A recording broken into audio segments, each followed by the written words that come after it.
गोटे मंजीटे पोतिले सेटा अंकुरोद्गम हम एवं गोटे बड़ वृक्षरे परिणत हम।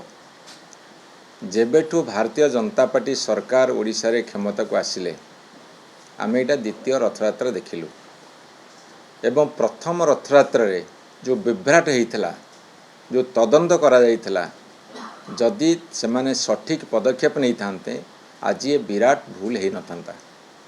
गोटे भूल को घोड़िया को जाई अनेक भूल करिबारे ए सरकार सिद्धहस्त।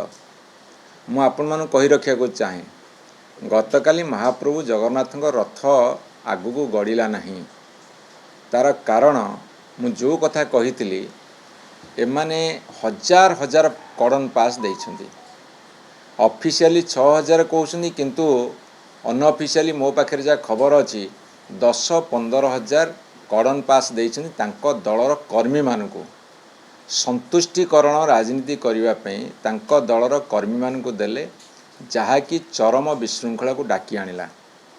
एवं ए सरकार बुझिया दरकार तांको पि तांको कर्मी बड़ हो गले ओडिया अस्मिता छोट हो गला ओडिया अस्मिता कुआडे गाधे गला एवं महाप्रभु जगन्नाथंकर जो विश्व प्रसिद्ध यात्रा से कलंकर छिटा पड़ा। तेणुकरी ए सरकार तुरंत प्रायश्चित करंतु दरकार पड़े जो माने दायी यही फॉल्स पास बांटिबारे से मानकु कठिन दंड दियंतु। जदि ता भितर को मंत्री हाथ अच्छी तांकु तुरंत बहिष्कार करंतु एवं लॉ एंड ऑर्डर सिचुएशन को संभाली परिवार जो आंकर सामर्थ्य नहीं से होम डिपार्टमेंट समस्ते लज्जा अनुभव करंतु। आज ओडिशार कोटी कोटी जनसाधारण भक्तंकर भावावेग सतरे खेली एवं सारा विश्व रे आमे जो कथा कहितिलु खाली ओडिशा रे नुह भारत रे एवं सारा विश्व रे ओडिया अस्मिता बारंबार कुठारघात होउची। ओडिया अस्मिता उपरे बारंबार कुठारघात होउची।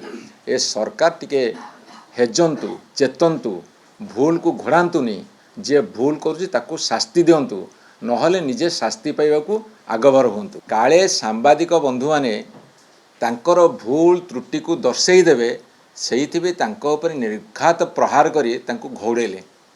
ये की कथा गोटे पटे महाप्रभु जगन्नाथंकर रथयात्रा चरम विशृंखला को माने निमंत्रण कले एवं से भेलका है चाहिकी बसिछंती अघटन घटुची। तापरे सांबादिक माने काले ए कथा को प्रचार प्रसार करदेवे तांको निर्घात माड़ मारिकी विदा करदेले।